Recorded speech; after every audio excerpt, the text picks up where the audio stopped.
और मैं ये पहले भी कहता आया हूं, दोबारा कह रहा हूं कि इमरान खान जब भी इस तरह की किसी साजिश या कोई मुहिम चलाए तो अकेला नहीं होता, उसको कहीं ना कहीं से उसको सपोर्ट मिल रही होती है। इमरान खान को वो जब तक मैच फिक्स ना हो तो कभी वो मैच नहीं खेलता।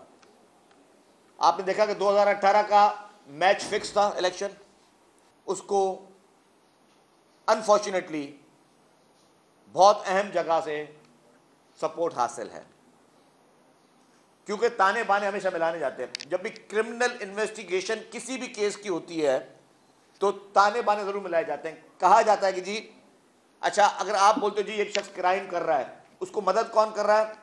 उसको मदद एक खास जगह से मिल रही है। उनका आपस में पुराना ताल्लुक क्या रहा है वो तो पहले हमने भी नहीं सोचा। अब जब हम भी ताने बाने मिला रहे हैं तो नजर आ रहा है कि कौन से वो मखसूस लोग हैं जो उसके गैर आईनी गैर कानूनी काम में उसकी मदद कर रहे हैं। क्योंकि ये सिर्फ पॉलिटिकल डिसीजन नहीं है, ये सिर्फ सियासी लाइकिंग डिसलाइकिंग नहीं है कि ठीक है अगर कोई मौजूद जज साहब पीपुल्स पार्टी को पसंद नहीं करते, किसी और जमात को पसंद नहीं करते, लेकिन सिर्फ वो पीटीआई को पसंद करते हैं। आप पसंद कर सकते हैं, हो सकता है आपके पास कोई प्रेशर हो, कोई आपके घर पे कोई प्रेशर हो, किसी और किस्म का प्रेशर हो कि आप चाहते हो कि नहीं जी आपको इमरान खान साहब को वोट करना है।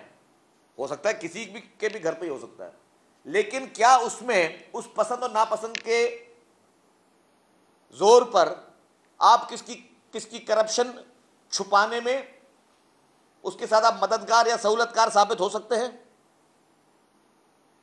क्योंकि ये ओपन एंड शट केस था, ये सियासी केस नहीं था, ये सियासी मुकदमा नहीं था।